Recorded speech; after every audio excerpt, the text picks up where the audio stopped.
It is a beautiful, visible representation that, one, our church is about this.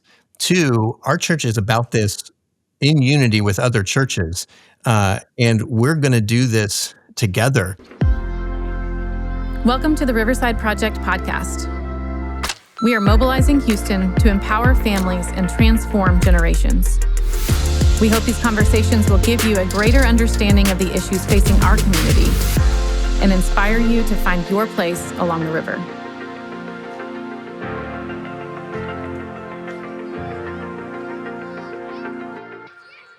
Welcome to the Riverside Project podcast. Today we have Jason Weber with us. He serves as the National Director of More Than Enough for CAFO and currently lives in Plano, Texas. Jason has a passion to live in a world where people build great things together rather than good things by themselves, and where there's more than enough for children and families before, during, and after foster care.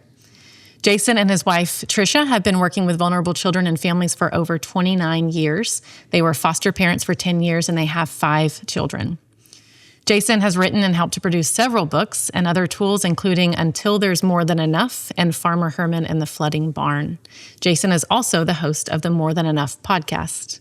When he's not working, he loves creating stuff, going anywhere with his wife, and doing whatever he can to embarrass his children in public places. I love that. Jason, welcome to the podcast. Thank you so much for being with us. Glad you're here. It's great to be with you. Thanks for having me. Of course. Wonderful delight to have you. I want to start off just by hearing a little bit more. It's a bit of a bio. You've been doing this work for a long time.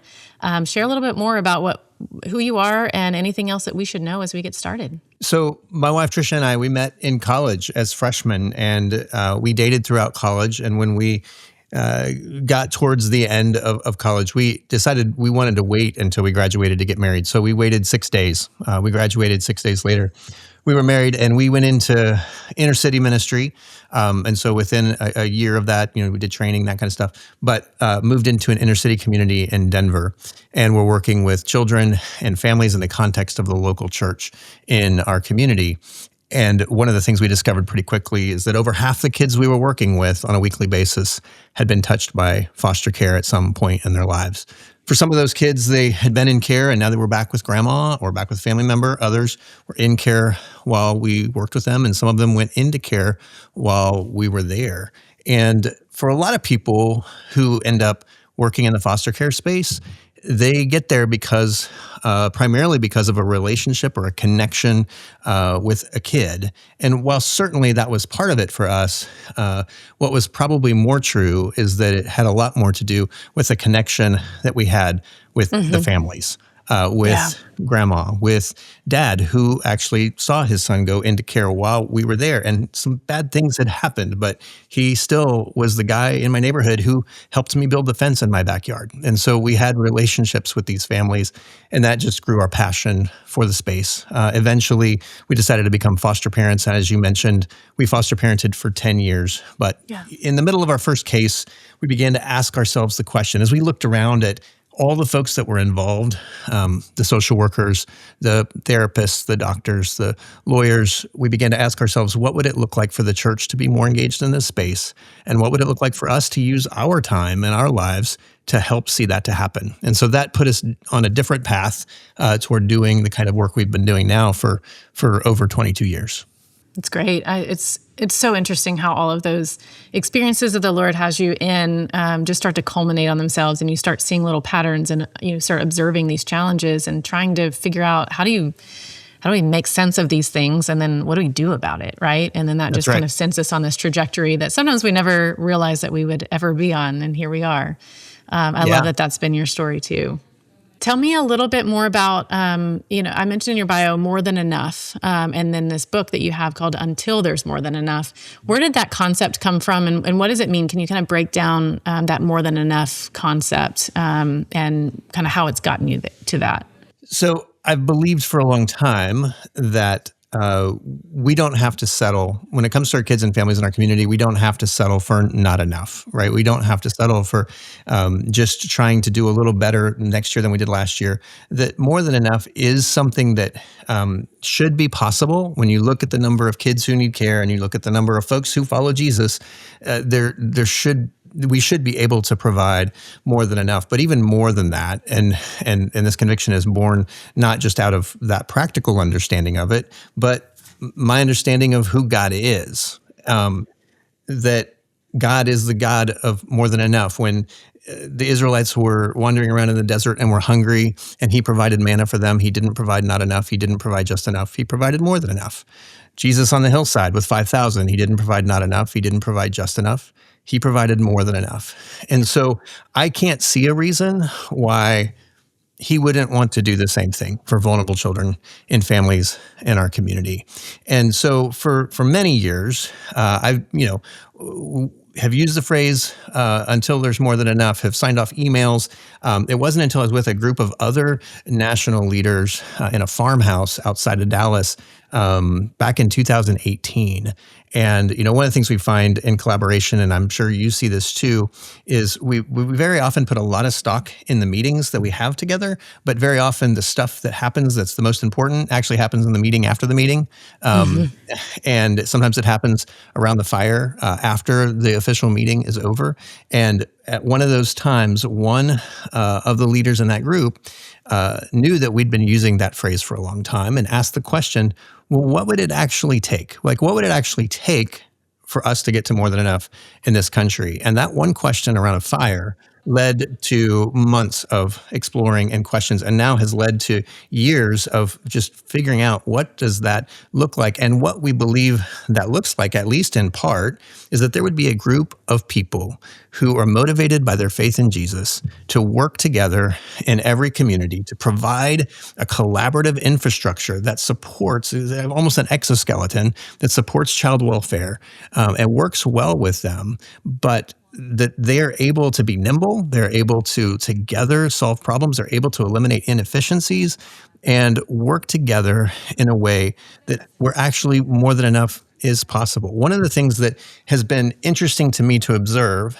is over the decades, we spend our time going in front of churches. We get 7 minutes, maybe a year if we're lucky, to speak in front of a church, right, as foster care advocates. And we spend that time doing two things. We share the biggest numbers we can find. We talk about the almost 400,000 kids in care and the over 100,000 kids that need to be adopted.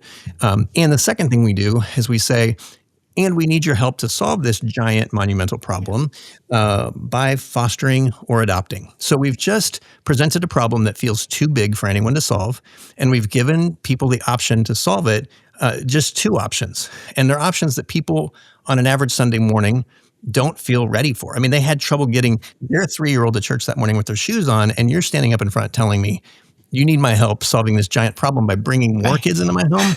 That's crazy. And so, no, thanks. Yeah, exactly. And so the premise here is, hey, look, we've got to stop sharing the biggest numbers we can find, and we need to start sharing the smallest numbers we can find, because the numbers that are actually motivating to the churches and the people in your community are the numbers of kids in care in your county, are the numbers of kids that need to be adopted in your county. And almost without exception. Now, there are some big, LA County's big, where you are in Houston, it's big, right? But for most counties in the country, when folks look at those numbers, their immediate response is not to be overwhelmed. Their immediate response is actually, hey, I know how many churches are in this community. We ought to be able to provide for this number of kids. And so we're all about, at More Than Enough, we're all about helping churches, organizations, and advocates work together to look at those small numbers and then to figure out how do we work together to actually provide more than enough for those kids and those families here. Yeah, I think when you use those really big numbers, it's overwhelming, but it also kind of contributes to this idea of scarcity, right? Well, we don't have enough to do that, right? And I think if you work in the child welfare space for a second, you realize everyone is talking about the scarcity. Everyone's talking about there's not enough money, there's not enough time, there's not enough resources. And so you're really kind of flipping that to, actually, I don't know that we live in a world, at least in the way that God sees the world or what we see of the God that we serve, that scarcity is really a part of who he is. He actually gives an abundance. And so it's moving from this idea of like we operate from scarcity to no, we operate with the reality that we live with abundance. It's That's just right. finding it and coordinating it in such a way that we're all able to access that abundance together. What do you feel like are the challenges to, like, what keeps us in that mindset of scarcity? Is it just kind of the numbers that we share? Are there any other challenges that keep us from getting to more than enough? Yeah, absolutely. I mean, we get stuck in a number of different ways. We get stuck in the urgent, and we lose sight of what's possible. Like, those working in child welfare or working on child welfare in their communities, they're just focused on the very next crisis, the very next thing, trying to get that kid placed before, 8 o'clock tonight hits, right? So all of those urgency things really keep our eyes down. And in some ways, as they should be, like Right. on the kids. But then over time, we lose sight of, hey, what actually is possible here? What actually is the end goal? Like, if I lose sight of the fact that more than enough is possible for every child and every family, and I just say, well, my concern is this child and this family, and that's all I can be concerned about, then what that means is that other children and other families are going to fall through the cracks. Yeah. And so we have to continue to look up and go, hey, there is actually a possibility here. There's a different future that we could have. We're going to have to respond differently. We're going to have to treat each other differently. We're going to have to be a little more open and willing to let people step on our toes and into our spaces. But if we're willing to do that, there's something much bigger that's possible. And there's a number of things to answer your question. I think there's a number of ways we get stuck. I think another way, I'll bring up one more, is we get stuck playing checkers when this problem requires chess. Yeah. For so long, we get fixated on this idea that we need more foster families, we need more foster families, we need more foster families. And what we've done is so we'll just dump marketing dollars into recruiting more foster families. And what we've lost sight of is that in most counties in the country, there's like a 50% retention rate of foster families past a year. And if you want to reduce the number of foster families you need to keep the ones you have. And we also know from certain counties that where wraparound support is thriving, where churches are really wrapping around families, that some of those retention rates are reaching 90%. And so when we look at that, we go, hey, if we take a chess approach to this rather than a checkers approach, we realize that the answer to the problem of we need more families is not just about recruitment. It's about retention. It's about supporting social workers. It's about a lot of things.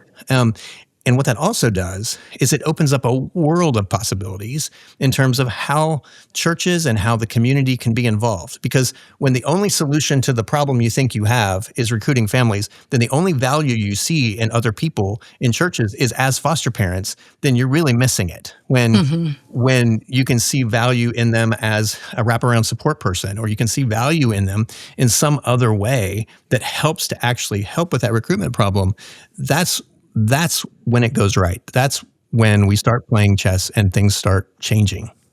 That's super helpful. It really opens this idea to, as you mentioned, the people on the front lines, the caseworkers, sometimes the foster parents, they're living in the urgent and the crisis, and that's sometimes not going to change necessarily. So when we're talking about scarcity, like there is a reality that there are some people working in this space that like they need to have their heads down. They need to really be focused on that urgent, but that opens up the door to kind of the role of the church and the role of some of these other organizations that can provide a little bit of a buffer, right? If we're out there that kind of diversifying all the different people that are stepping in so that they don't feel that urgency as much, and then the abundance kind of comes in toward those people working on the front lines.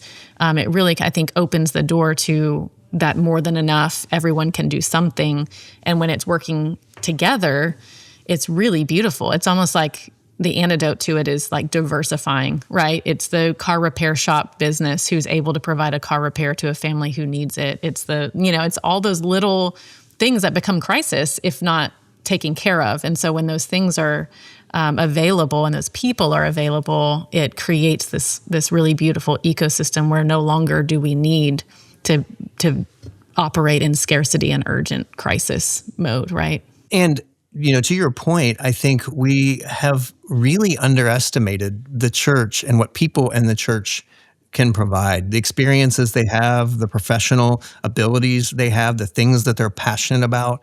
When we try to pigeonhole people into what we think they're able to do, and we don't stop to ask, hey, when should I call you? Like, when should I call you? When should I tag you into this game, and let them answer that? Um, our minds are blown. Like, this too. Like, we have communities where mechanics are getting together once a month to fix cars for families who have desperate transportation needs. Like, we have people who own barbecue restaurants who are providing that for new foster families. We have people who are being unleashed, and that's part of our goal, is to unleash the body of Christ on this problem. And I think we'll be surprised at the results.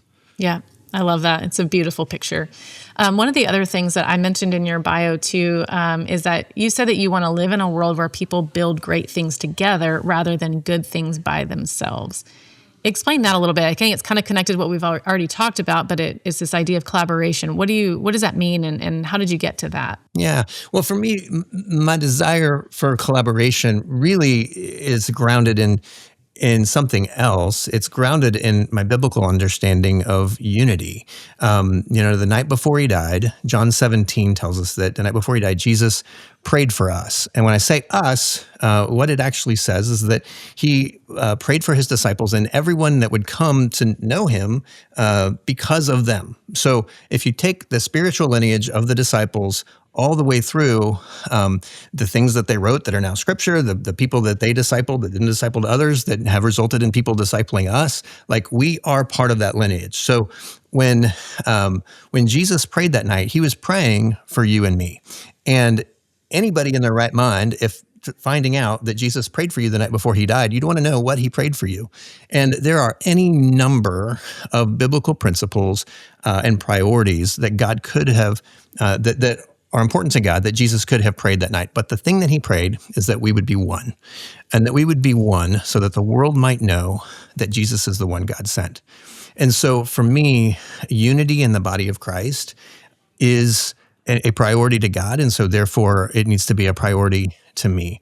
So that is where my desire for collaboration is born out of, is I want to see the body of Christ unified. I believe what Scripture says can happen and will happen when the body acts like the body, and when we don't despise the ear for being the ear, but we allow everybody to work together. I believe that is a vital part, actually, of what God is doing in the world through foster care, that he is using these children and these families to remind us that we can't continue to operate the way we've been operating. We can't continue to operate in silos and in divided spaces. We have to be unified as a church.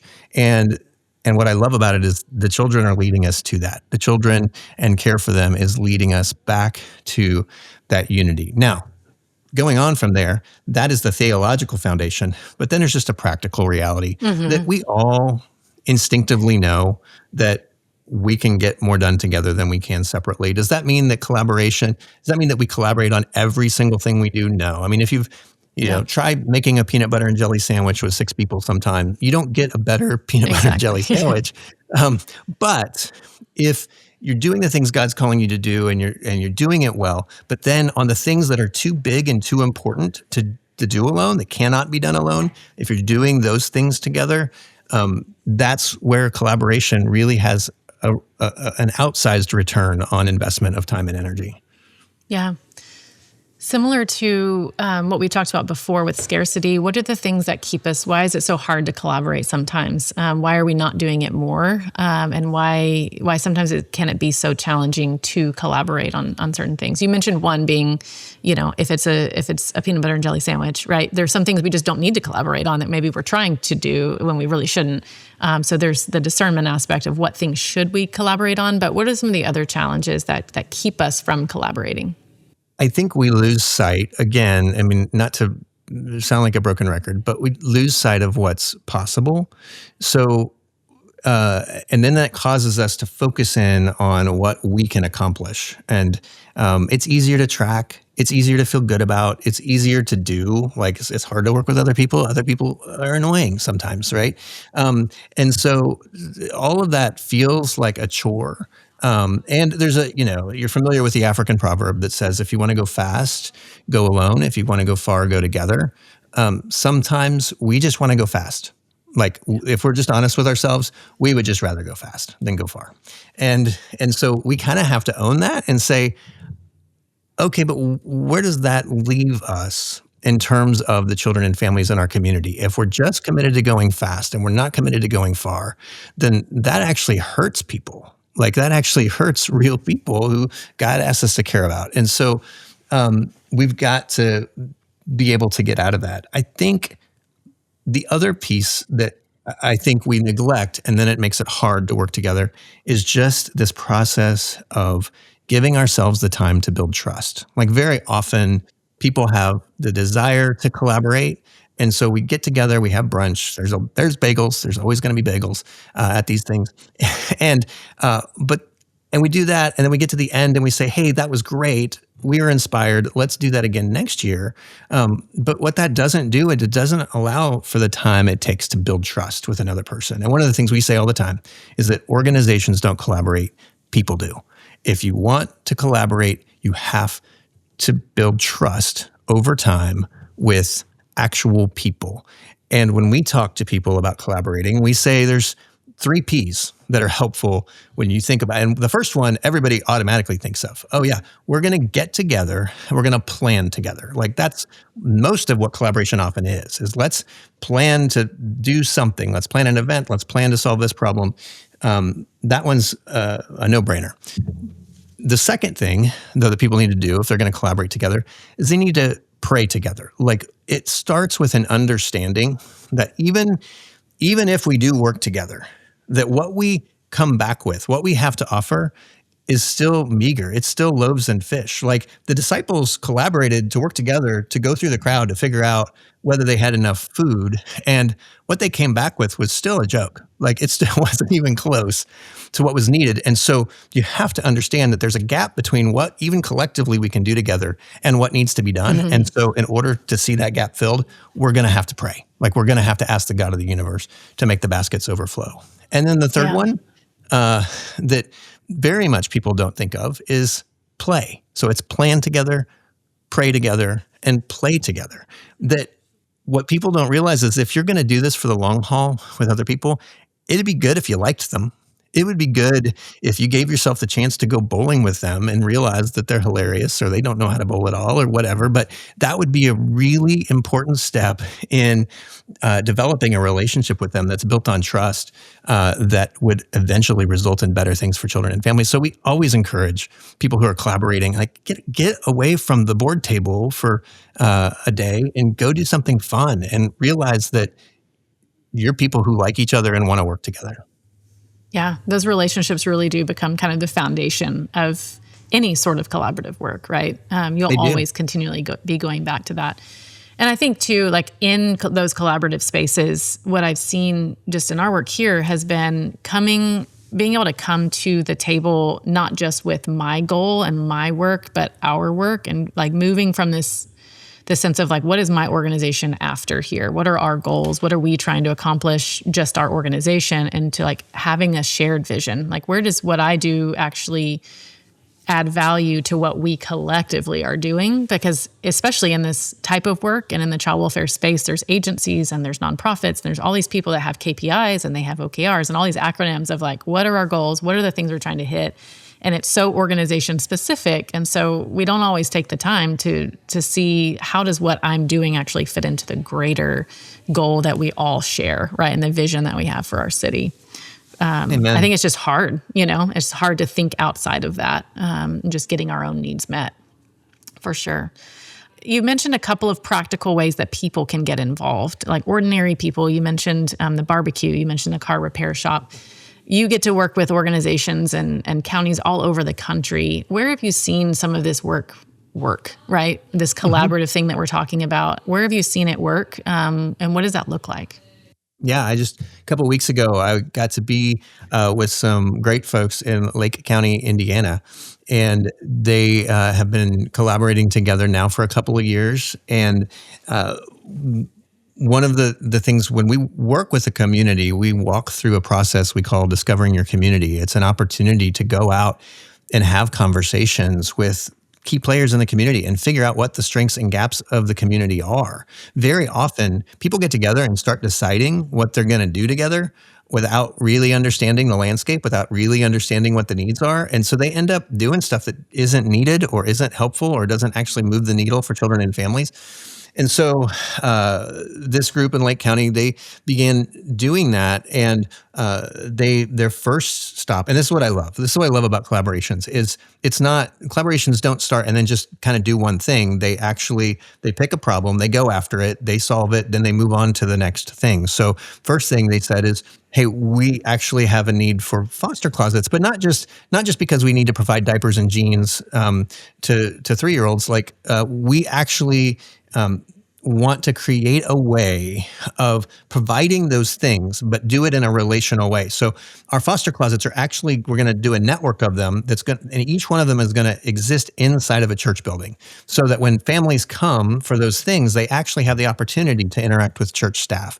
They actually have the opportunity to learn about programs that might be helpful for them as a family, whether it's addiction recovery or whether it's a mom's group or a dad's group or a parenting class or whatever. But those things are going to happen inside the church. So they established right away and pretty quickly this network of foster closets. And then they moved on to a parents' night out. And so I got a chance when I was there to be there for their parents' night out. They rotate this thing that's on a regular interval. I can't remember if it's like once a month or every 6 weeks, but they rotate it. It goes to the different churches that are engaged in the collaboration. And the different churches take a role. So like at that parents' night out, parents bring their kids. One church is they're handling the bouncy castle. Another church is handling the craft room. Another church is handling.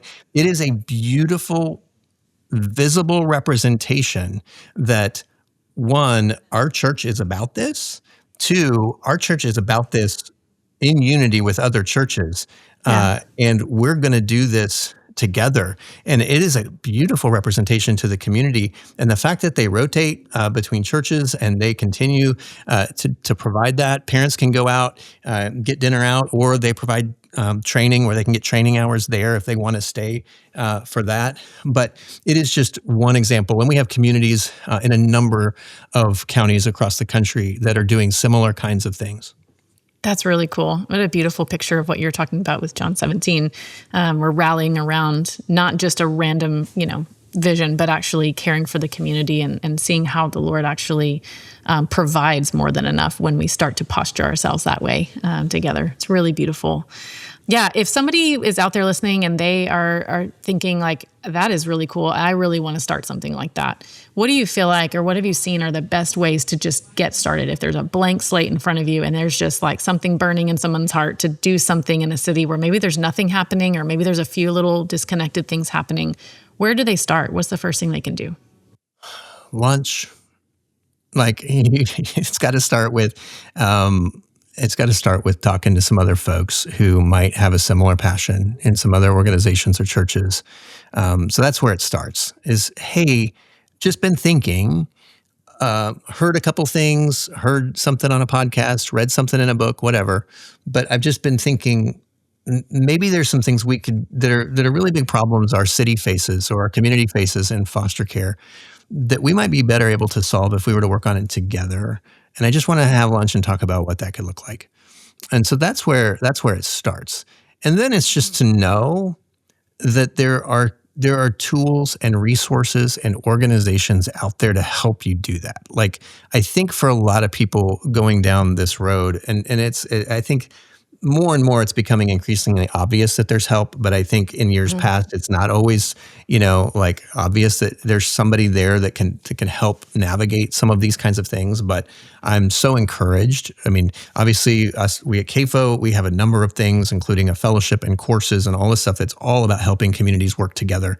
I mentioned that Discovering Your Community course. It's a 1-month process to help you figure out what the strengths and gaps are. Like, we have that. But in addition to that, like besides that, there are just a number of multinational organizations that quite honestly did not exist 5 years ago, that did not exist 10 years ago, whose whole structure is around helping as many communities as possible around the country. Because most foster care stuff in the past was very locally focused. Yeah. Now there are a number of organizations who are focused entirely on helping people throughout the country implement really effective strategies for wraparound support, for mentoring, for all of these different kinds of things that you would find important in your community. There's help. And so have lunch together, seek out those resources, get help. Don't try to do it on your own. And there's lots of principles that we know from social science and from scripture that can help you do it well. A lot of people have bad experiences or at least neutral experiences with collaboration in the past. Like, hey, we tried that and it didn't really work. And here's what we say about that, is that collaboration is like deodorant, right? So if Love it.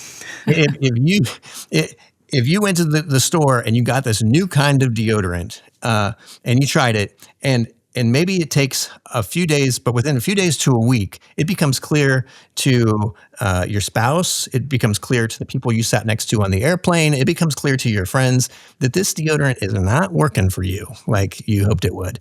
For the love of all that is good, do not give up on deodorant. The problem is not the concept of deodorant in general. The problem is the deodorant you chose. So just go back to the store and try a different type.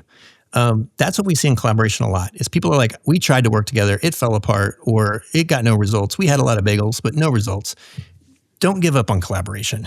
The problem is the type of collaboration you were trying to do. You're probably trying to do it without some really important, necessary structures and functions that we could help with, that there is scientific evidence for, that can actually help you do it well so that you don't get the same kinds of results you got the last time. Yeah, that's really good. It's helpful in a weird, grotesque kind of way. Very helpful. Yeah, at your service. Thank you for that, Jason. Yeah, my last question before we go to our last five, the last before the last. What is knowing what you know of Houston, a lot of our listeners are here in Houston, seeing and in various levels of being involved in this space. What's your hope for Houston? And maybe that's broader to every city in the country. But what is your hope? What would you love to see? What's kind of your vision from where you sit on more of a national level? Yeah, I mean, Houston is leading the way in so many ways for this kind of work. It's providing great models for others. You guys have done a great job with storytelling to tell that story of what it looks like to work together well. So in so many ways, what my dream is for Houston is already happening. Like, the work you guys are doing is incredible. But we just want to continue to see that happen more and more. So for me, Yeah. I dream of when Houston does begin to see in the various communities that collaborations are working, that they would begin to see more than enough happening. And that beyond that, it would serve as a model for other folks to look at and go, hey, it's possible. Like, if they can do it in Houston, we certainly can do it in, fill in the blank county, Missouri, right? Or fill in the blank county, Idaho. Like, Houston's a big, hard place to see this stuff happen. So, so excited about what's happening there, and just would dream that could be true. And then, and more generally, I would say, I used to think that collaboration was about getting people together to figure out what to do. And to some degree it is, but largely it's also about getting people together to figure out what to stop doing. Like, Yeah. So for those in Houston, continue to meet with people, continue to gather with people, even when weird people show up that you don't like continue to press in and ask questions and figure out, hey, are we doing something at a B- job that somebody else is doing at an A+ job, and we need to step off and we need to go focus on our A+ so that they can focus on their A+, and kids and families are served better. I've seen organizations lop off entire parts of their programming when they realize that somebody else could do that function better than them. And that's a huge benefit of collaboration. And so just continue to press in. Don't grow weary, because collaboration is not easy. It's better, but it's not easy. And so it takes some tenacity to stick with it and continue to do it. So keep doing what you're doing. Yeah. A lot of that speaks to humility too, to be able to say this is about kids and families more than it's about us. That's right. That's a hard thing to do when you're running an organization and Oh, there's lots of people in charge telling you, this is what we need to do. To be able to say, hey, it's about the kids and families that ultimately, it's about every child and every family in our city who needs, passionate people building relationships and providing resources. If we could do that all at an A+, then great. But having the humility to really look around and observe what's my best A+ that I can bring to the table, that's hard work. It's hard work. it is hard work. Yeah, well, our last 5 are a little bit less about the work, less about these deep things, and a little bit more on the surface of who is Jason Weber. You ready? Uh-oh. Yeah, I probably not, but let's do it. Okay. They should be pretty easy, but you might have to think a little bit. There's so many books and resources available to parents, some of which you have written or produced. Which do you find you recommend the most to parents, and which would you recommend maybe to professionals? So either one, parents or professionals, what do you find yourself recommending to people? So this might be disconcerting as since we're on a podcast talking about foster care, and we're both foster care people, but very often the stuff that I'm reading and looking at has nothing to do with foster care. Like It kind of needs to be something else as well. So you're very human for saying that. well, and I find that there's so much insight to be gained from other fields, from other things that we can apply to foster care, that when we just focus on people doing foster care things, sometimes we come to the same conclusions, the same answers, the same solutions. And so I'm often looking outside of that. And so a couple of authors that I have really grown to appreciate, and your listeners will be familiar with Jason Johnson, who he and I work together on the CAFO team, and both of us, we probably would, I think it's safe to say that neither of us are really the fanboy types, like we don't really fan out over folks, really, it's not really our personality. But Dan and Chip Heath have just a number of books that we've found incredibly helpful, made to stick when it comes to communicating messages that stick with people. The power of moments, just looking at how do we create experiences for people that really help propel them to their next best steps. Switch, how to change things when change is hard. That series of books, I'm finding myself recommending all the time. And there's a good number of them now. Yeah, those are wonderful. I've read several of them, and truly, they just make you think in a more deep way about all kinds of different things that you can use in various jobs and circumstances. So, yeah. If you could replace, this is so random, if you could replace your car horn with any sound, what would it be? So there's so many possibilities, and I will acknowledge that replacing my car horn with this would render the car horn probably pretty ineffective. But I'm a Muppets fan. I'm a fan of the first Muppet movie. So, perhaps one of the songs from the soundtrack there, whether it's Rainbow Connection or Can You Picture That? I just think that'd be fun. Can You Picture That is just a great song. So yeah, something Muppet related is probably a good and place what to start. joy that would bring to so many people on the road. Absolutely. Maybe. I would think. I actually don't know those songs, so I'll have to educate myself. But that's a good one. Number 3, if your kids were asked to describe you in one word, what do you think that they would say? He's kind of a goof. Goof, yeah. Yeah. I mean, yeah. I mean, you're embarrassing them in public places all the time, so that makes sense. That's the job. I don't know how else to do the job. I love that. What's your, our staff will be very interested in this one because everyone is fighting over what is the best water bottle brand. But what is your go-to water bottle brand of choice? What's it called? It's called a Hydro Flask?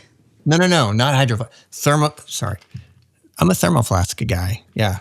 Okay. So, yeah. Wow. Okay. Sounds good. I don't know that I've heard of it. I'm sure I've seen them around, but our team is constantly like, it's a Walla, it's Stanley, it's some random, just plastic water bottle because they don't, they revolt against all the water bottle brands. So that's awesome. Last one.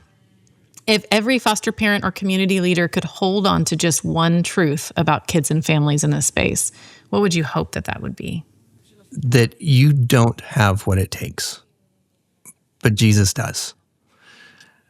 I think we often ask ourselves that question as foster parents, as advocates, gosh, I just don't feel like I'm enough. And I heard somebody even in the last couple of weeks share that, like as a parent, we were talking about lies we believe, and we were talking about, well, what is the truth, and the lie that we were talking about is that you're not enough, and the first reaction is to say, well, the truth to counteract that is no, you are enough, but the actual truth is no, you're not. Like the lie is thinking that you have to be. The lie is thinking that you actually could even come close to being enough for what children and families need.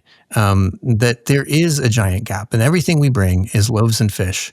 And the only one that makes the baskets overflow is Jesus. Yeah. We have a collection of kind of team values internally, kind of sayings that we say to each other all the time. We believe the best, things like that. And one of them, because the story of the feeding of the 5,000 is literally how the Lord got me into this space. Just saying, like, you do not have what it takes, but I do. Just keep bringing your basket. And so one of ours is, bring what you have. It's not enough, but bring it anyway. It gives us this idea of dependence, right? The goal is not feel bad about myself because I'm not enough. The goal is not to wallow in the fact that I'm not enough. It's to teach us dependence upon That's someone right. who does, right? But that is not a fun and comfortable place to sit, especially in this space. But I think when we all have that humility and we're able to look one another in the eye and say, hey, keep bringing it because it's something. And when everyone brings their something together, there's something to work with. And gosh, the Lord can do some incredible, incredible things. Thank you so much for spending some time with us today. And we've learned a lot from you. I think the vision that you have for our country and for each individual county and each individual family in our great country, there's so much that you have spoken into us as an organization, into our city, and really all across the nation. So thank you for the work that you've done over the years, and for continuing to stay faithful to that. We're really grateful. Thank you, Amber. So grateful for what you guys do and how you're putting your hand to the plow and doing incredible work collaboratively there. Cheering you on. To those listening, we hope these conversations have inspired you to find your place along the river. And we welcome you to join us in bringing hope and renewal to the city of Houston. If you'd like more information on how to get involved, please visit riversideproject.org and submit a contact form. We'll see you next time.